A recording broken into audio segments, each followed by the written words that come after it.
Didik TV KPM. Hai murid-murid semua, jom kita kembali ke kelas slot menengah atas dan hari ini mata pelajaran kita sains bagi tajuk jisim dan inersia. Kalau tengok di depan Kak Syafiqah ni ada buku, ada gelas dan juga ada kereta mainan ni. Jadi apakah eksperimen yang kita akan lakukan? Tapi sebelum itu terlebih dahulu jom kita dengarkan penjelasan Cikgu Abdullah. Cikgu silakan. Ya, terima kasih Fika. So kita tengok dulu untuk slide yang kedua. So kita akan lihat kepada tajuk kita inertia. So inertia ni adalah apa yang saya sebutkan pada awalnya ialah sifat semula jadi sesuatu objek yang cenderung untuk menentang sebarang perubahan pada keadaan asal dalam keadaan pegun ataupun dalam keadaan bergerak. Itu yang penuhnya lah. Tapi saya sebutkan tadi keadaan asal bukan? Ya, betul. Tapi ini yang penjelasan yang penuh. Okey. Dan inertia ini dia bukan kuantiti fizik dan dia tidak mempunyai sebarang tidak boleh diukur dan tidak ada nilai dan juga tiada sebarang unit. So dalam aktiviti nanti kita akan lihat kesan-kesan inertia iaitu apabila dia cenderung dalam keadaan pegun. Apabila kita tarik dia, dia akan cenderung untuk kekal pada kedudukan asal. Yang pegun tu tak bergerak lah. Okey. Wah, tak sabar saya nak tengok macam mana hasilnya nanti. Ya, so yang keadaan pegun tu adalah aktiviti yang pertama yang kita akan buat. Okey, so boleh cikgu. saya ke depan sikit? Silakan cikgu. Okey. So untuk yang pegun ni adalah kita ada duit shilling dan juga cardboard tu dan gelas. Okey. Apa yang saya nak minta Fika buat adalah Fika tarik cardboard tu dengan laju dan pastikan duit shilling tu masuk ke dalam gelas. Cikgu, macam pernah dengar yang orang buat silap mata tarik kain dari meja tu. Pinggan kekal tu. Ini peringkat yang pertama. Okey. Kalau Fika lepas yang ni, boleh cuba yang boleh itu. cuba yang meja pula. Okey, yang cikgu. dengan makanan tu kan. Ya. Yang tu level advance sikit lah. Tapi sama juga inertia ya? Konsep inertia. Okey, cikgu. Jom kita mulakan. Okey, kita cuba. Okey, saya cuba 1, 2. Bagus. Okey, macam tu lah. cikgu. Okay. So ada satu lagi gelas tu, nak cuba satu lagi. Okey, yang ini dengan nilai yang besar sikit dan mungkin berat atau jisim yang lebih besar ya cikgu. Ya, itu duit 50 sen kan. Okey, saya cuba berjaya jadi juga. Baik jadi cikgu. Okey, itu yang berlaku apabila keadaan pegun, duit shilling tu keadaan pegun. Okey. Dia nak kekal pada kedudukan asal, so dia sepatutnya kalau kita tarik, dia mestilah ikut sekali kan. Tetapi dia tak, dia jatuh ke bawah. Disebabkan keadaan pegun tu. So dia akan turun ke bawah. Baiklah cikgu. Kalau tarik perlahan agak-agak jadi tak? Tak jadi cikgu. Saya rasa dia akan ikut juga cardboardnya. Sebab kita gunakan daya yang perlahan. So kalau kita gunakan laju, so dia akan kekal pada keadaannya. Baiklah cikgu. Okey.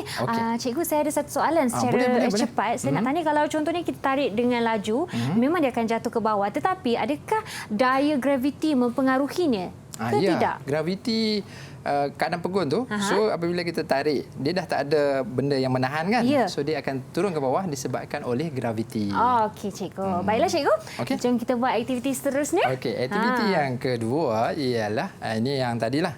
Okey, kita tarik duit shilling tu. Okey. Okey, aktiviti yang kedua adalah inertia penumpang dalam keadaan yang bergerak. Okey, dalam keadaan bergerak.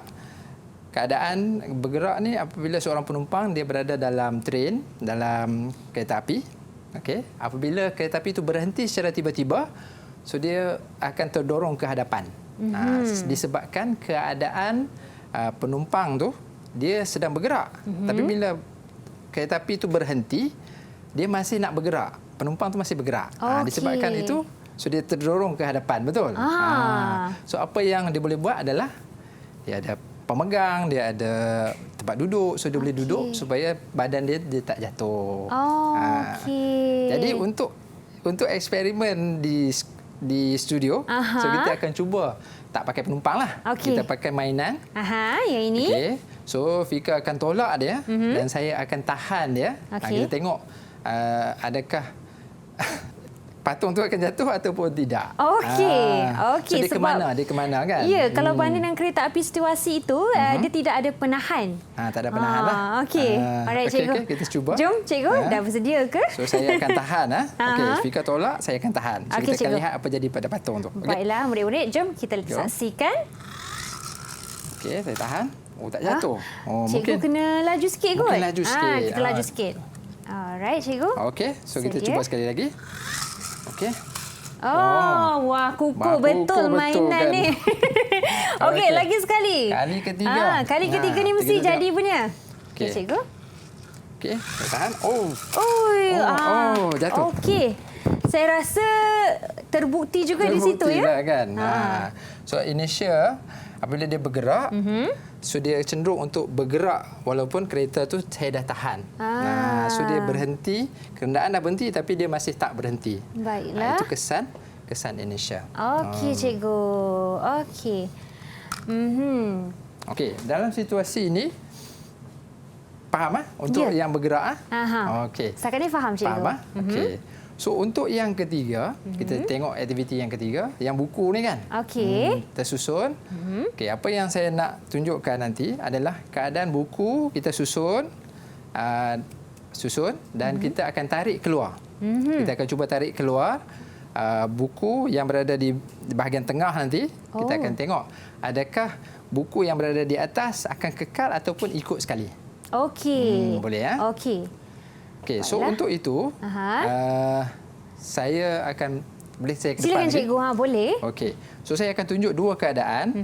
Yang tadi Fika cakap kalau kita tarik perlahan, okey, apa yang akan jadi? Okey. Kalau kita tarik dengan laju, adakah dia akan turun ke bawah disebabkan oleh tarikan graviti? Okey, cikgu. So kita mulakan dengan perlahan ya. Perlahan dulu Okey. So saya tarik perlahan. So memang terikutlah. sekali. Okey.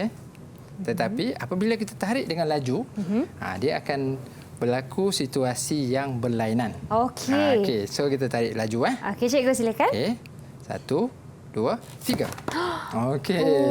Wah, kena laju-laju tu. Okey. Laju. So, macam mana? Fika nak try tak? Yang itu okey, boleh cikgu sebab Boleh, buku ni nampak ringan. Nampak ringan Okey. Okey, saya cuba ya. Okey, saya alihkan sedikit. Okey. Alright. Kita cuba. Okey. 1 2 3. Okey.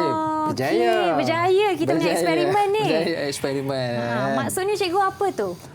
Ini yang dikatakan ini keadaan bergerak ke ataupun pegun? Pegun, cikgu. Pegun. Apabila dia pegun, so apabila kita tarik, so dia akan mengekalkan keadaan pegun dan apa yang akan jadi, dia akan turun ke bawah sahaja. Okey. Atas kesan graviti sahaja. So dia turun. So kita tarik. Kan?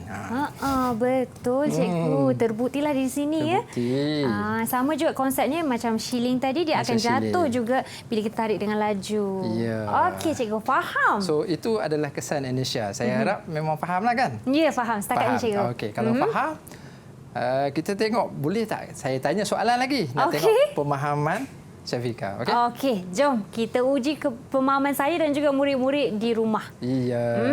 Okey, so kita tengok berdasarkan raja berikut, yang manakah merupakan contoh Indonesia? Okey. Lelaki tak boleh menolak kenderaan tapi tidak bergerak. Okey. Tolak tapi tak bergeraklah. Okey.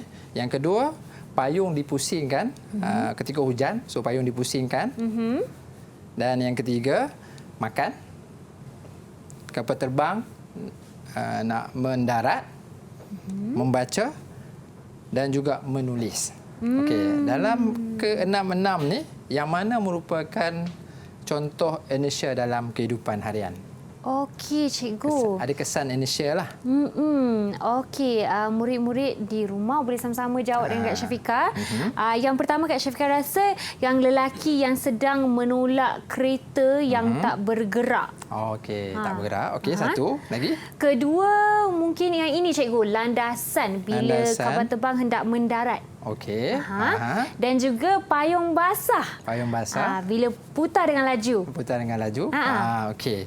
Jawapan Fika kali ini betul. Semua betul. Wah. Lelaki tidak dapat menolak kereta yang tak bergerak tu. Okey, itu adalah kesan Indonesia. Betul. Okey. Yang kedua, payung. Okey, memutarkan payung basah dengan laju supaya kita dapat keluarkan air daripada payung tu. Aha. Yang ketiga adalah kapal terbang memerlukan landasan yang panjang untuk mendarat ataupun berlepas lah.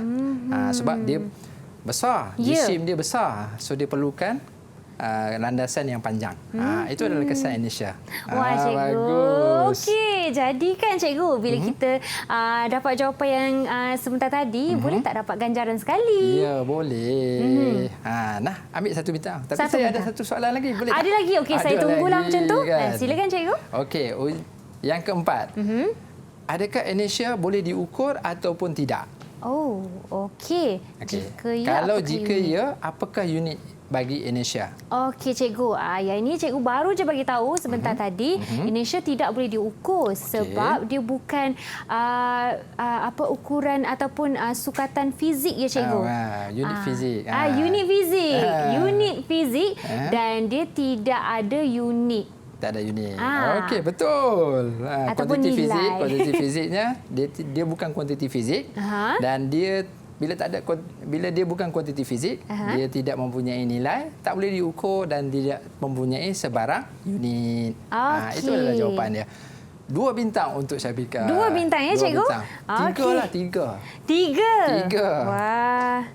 Okey cikgu, sementara saya mengumpul bintang ni dan menampal di sini, jom kita berehat sebentar ya cikgu. Boleh. Dan murid-murid jangan ke mana-mana, kita ada lagi aktiviti selepas ini. Jadi duduk diam-diam dan saksikan DD TV selepas ini di slot menengah atas.